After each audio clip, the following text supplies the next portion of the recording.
하나님 말씀 함께 보겠습니다. 호세아 13장 1절부터 8절까지 말씀입니다. 호세아 13장 1절부터 8절 말씀 함께 봉독하겠습니다.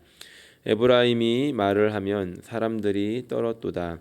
그가 이스라엘 중에서 자기를 높이더니 바알로 말미암아 범죄함으로 망하였거늘 이제도 그들은 더욱 범죄하여 그 은으로 자기를 위하여 우상을 부어 만들되 자기의 정교함을 따라 우상을 만들었으며 그것은 다 은장색이 만든 것이거늘 그들은 그것에 대하여 말하기를 제사를 드리는 자는 송아지와 입을 맞출 것이라 하도다. 이러므로 그들은 아침 구름 같으며 쉬 사라지는 이슬 같으며 타작마당에서 광풍에 날리는 쭉정이 같으며 굴뚝에서 나가는 연기 같으리라. 그러나 애굽 땅에 있을 때부터 나는 내 하나님 야훼라. 나밖에 내가 다른 신을 알지 말 것이라. 나 외에는 구원자가 없느니라.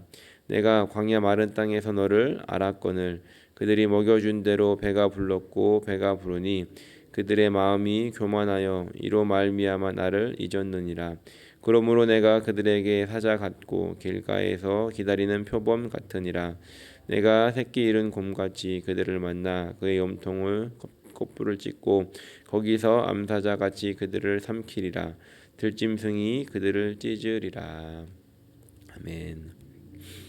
호세아 11장 말씀부터 마지막 14장까지는 그 앞의 내용의 심판과는 다르게 이스라엘을 향해서 회개하고 돌아오라는 메시지를 전하고 있다라고 말씀을 드렸습니다.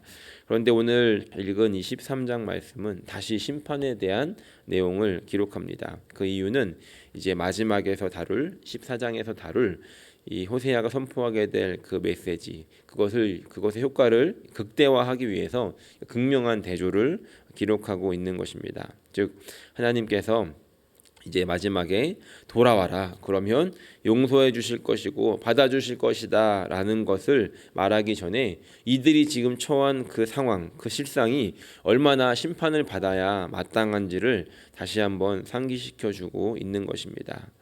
오늘 말씀을 통해서 두 가지를 함께 생각해 보기 원하는데, 첫 번째는 오늘 이 심판의 내용을 다시 한번 보면서 나에게 이러한 모습들, 죄악된 모습들과 연약한 모습들은 없는지 돌아보는 시간이 되기를 소원하고, 또 두 번째로는 이런 모습 속에 빠져 있는 상태라 할지라도 여전히 포기하지 않으시고 여전히 사랑하시는 그 하나님의 마음과 또 오늘 주시는 그 메시지를 통해서 여전히 우리의 가정을 또 그리고 나를 그리고 우리 교회를 또 이 땅을 사랑하시는 그 하나님의 마음을 깨닫는 아침이 되기를 간절히 소원합니다. 오늘 읽은 1절부터 8절에 기록된 이스라엘의 이 죄악을 한마디로 한다면 교만이라는 단어를 사용하고 싶습니다. 먼저 1절 말씀에 이렇게 기록합니다. 에브라임이 말을 하면 사람들이 떨었도다. 그가 이스라엘 중에서 자기를 높이더니 바알로 말미암아 범죄함으로 망하였거늘. 먼저 에브라임이라고 부르는 이 단어는 북이스라엘을 항상 지칭한다고 이야기를 했습니다. 에브라임이 이렇게 말을 하면 사람들이 떨었답니다. 두려움을 줄 수 있는 힘을 가지고 있었다는 것이죠. 그러자 에브라임은 스스로를 높이기 시작했습니다. 그리고 심지어는 바알을 숭배하는 데까지 갔다는 것입니다. 몇 번 말씀을 드렸지만 당시에 이 이스라엘의 상황은 여로보암 2세의 통치 기간이었는데, 이스라엘의 역사, 그러니까 북이스라엘의 역사 중에서 나름 꽤 잘 나갔던 평화로웠던 시기였습니다. 그런데 이들이 그냥 잘 살고 잘 먹고 평안하게 지낼 수 있었던 이유가 자신들이 뭘 잘해서가 아니라 이 아래쪽에 있는 애국과 그리고 위쪽에 있는 이 아수르가 둘 다 이게 좀 비실거리는 그런 상황이었기 때문에 아무도 이스라엘을 신경 쓰지 않고 건드리지 않았기 때문이었다는 겁니다. 다시 말해서 이들에게 주어진 지금 이 편안함, 이 어떠함들은 자신의 어떠함으로 말미암아 스스로 취한 것이 아니었음에도 불구하고 이들은 착각하면서 내가 뭘 잘해서 이렇게 된 거야 라는 이런 착각 속에 스스로 교만해져 있었다는 것입니다. 그들은 이러한 상황을 허락해 주신 분이 하나님이시라는 것을 깨닫고 감사를 드려야 되는 상황이었지만 어처구니 없게도 바알을 향해서 감사하면서 이 상황이 끊어지지 않도록 그들이 했던 것은 2절 말씀을 보니까 더욱 범죄하여 은으로 자기를 위하여 우상을 부어 만들되 자기의 정교함을 따라서 우상을 만들고 더 만들면서 이것들에게 우상 절해야 된다라고 하며 그 우상을 향해 제사를 드렸다는 것입니다.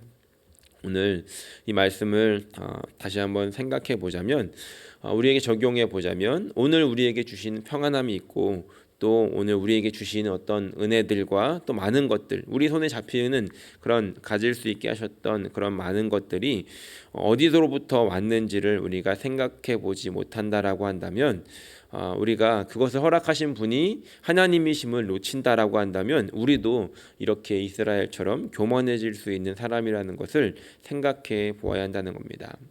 어제 오후에 1시부터 한 3시까지, 3시 반까지 토론회를 가졌습니다. 그 토론의 주제가 무엇이었냐면, 좀 흥미로운 주제였는데, 왜 교회에서 30, 40대가 보이지 않을까라는 주제였습니다.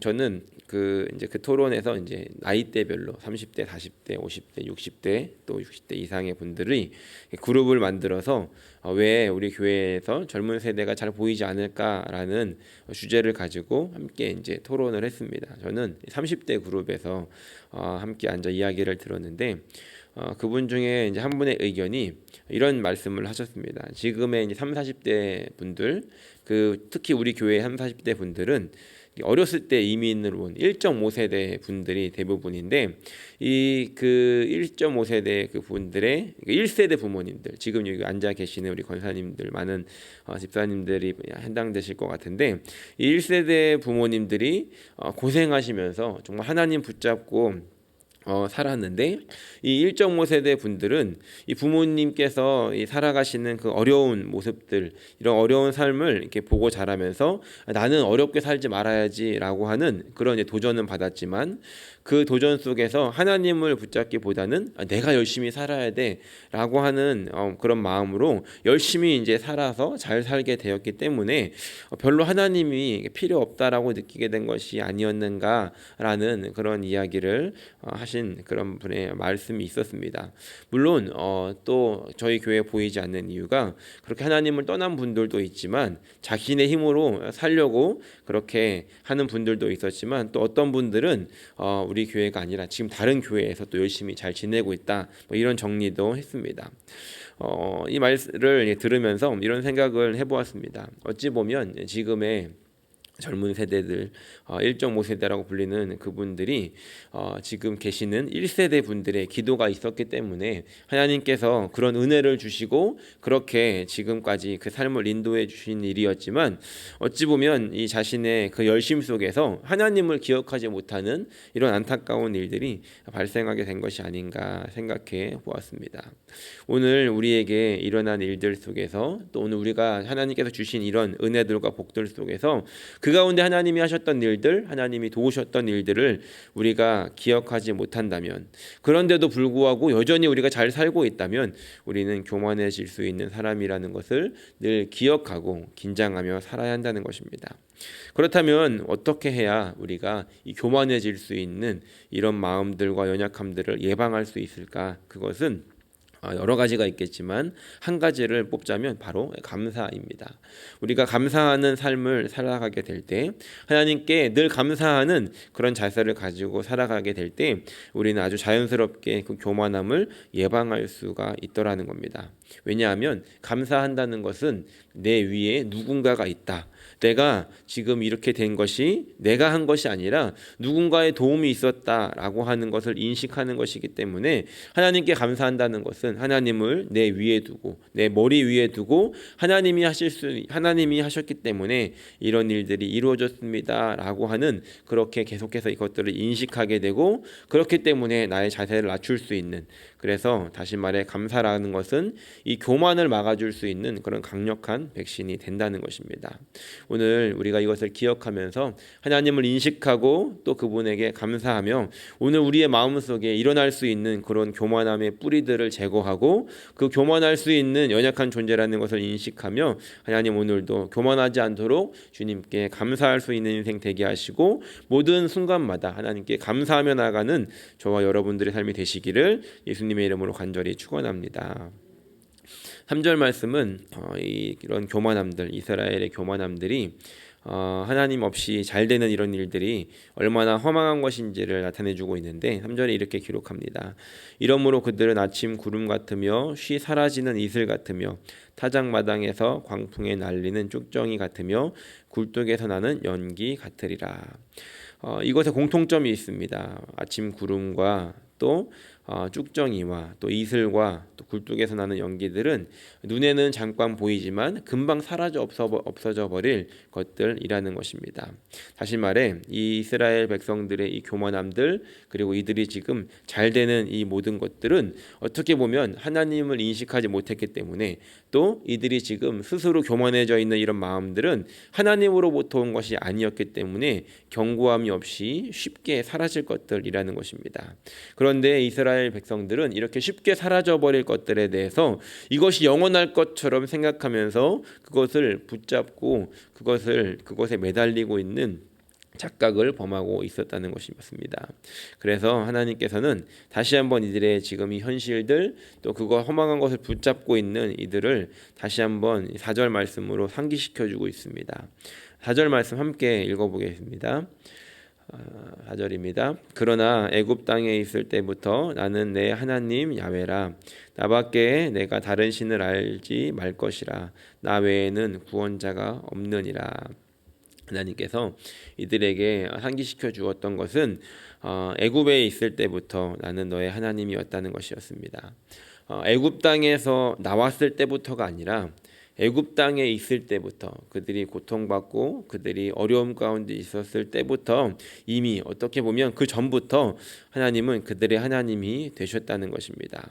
그리고 이제 그들을 그 하나님의 백성된 그 하나님께서 보호하셨던 그 백성들을 이제 애굽에서부터 탈출을 시켜서 이 광야를 통과하게 하시면서 그 광야에서 주셨던 계명들이 있었습니다. 그 10계명들이 있었고 그 중에 1계명 나 외 다른 신을 섬기지 말라라고 하는 그 말씀을 오늘 호세아는 이 호세아의 느낌으로 다시 풀어내면서 다른 신을 알지 말 것이다라고 이렇게 기록하고 있다는 것입니다. 하나님께서 이 광야에서 그 이스라엘 백성들을 먹이십니다. 아침마다 만나로 먹이셨고 또 때를 따라 그 메추라기를 보내셨고 또 물이 없을 때는 그 물을 내게 하셔서 이스라엘 백성들을 돌보아 주셨다는 것입니다. 그런데 안타까운 것은 이들이 너무 잘 먹어서 이들이 배가 불렀고 그러자 마음이 교만해졌다라고 6절 말씀에 기록하고 있습니다. 제가 오늘 이 말씀을 읽다가 제목을 이렇게 지어봤습니다. 비만이 부른 교만. 뭔가 좀 이렇게 말을 좀 이렇게 말장난을 쳐봤는데 이스라엘 백성들이 그 광야 땅에서 하나님이 너무 잘해 주시니까 이들이 너무 배부르게 살다 보니까 이들의 마음이 교만한 상태에 이르렀다는 것입니다. 하나님께서 이런 고민을 하시지 않을까 생각해 보았습니다. 하나님께 기도하는 사람들의 기도를 들으셔서 잘 되게 해주시고 또 배부르게 해주시면 이 사람들은 그것들을 잊어버리고 교만으로 빠져 들어가는 이런 그 악순환 이런 그런 그 사이클 속에서 하나님은 얼마나 고민이 많으실까. 참 사랑하는 백성이 기도하기 때문에 잘 되게 해주고 싶은데 또 잘 되면 교만해지니 하나님이 이걸 어떻게 해야 될까 이런 하나님의 고민이 있지 않으실까 생각을 해보게 되었습니다.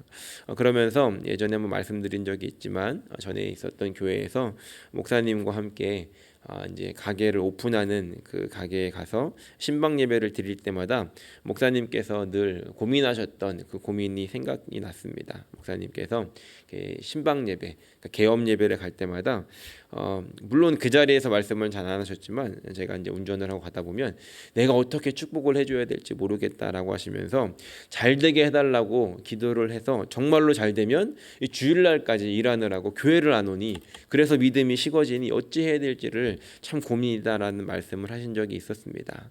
하나님도 그런 마음이시지 않을까 생각해 보았습니다. 우리의 기도를 들으시고 잘 되게 해주셨을 때 우리의 마음이 낮아지고 감사함으로 겸손함으로 나아가며 하나님을 더 잘 붙잡아야 하는데 우리의 연약함들은 그렇게 배가 부를 때 우리는 교만해질 수 있는 그런 존재라는 것을 우리는 참 안타깝게 생각하며 또 나는 그러지 않을 것이다가 아니라 이스라엘 백성도 그랬고 또 우리 주위에 있는 많은 사람들이 그랬듯이 나도 그렇게 교만해질 수 있는 사람임을 기억해야 한다는 것입니다.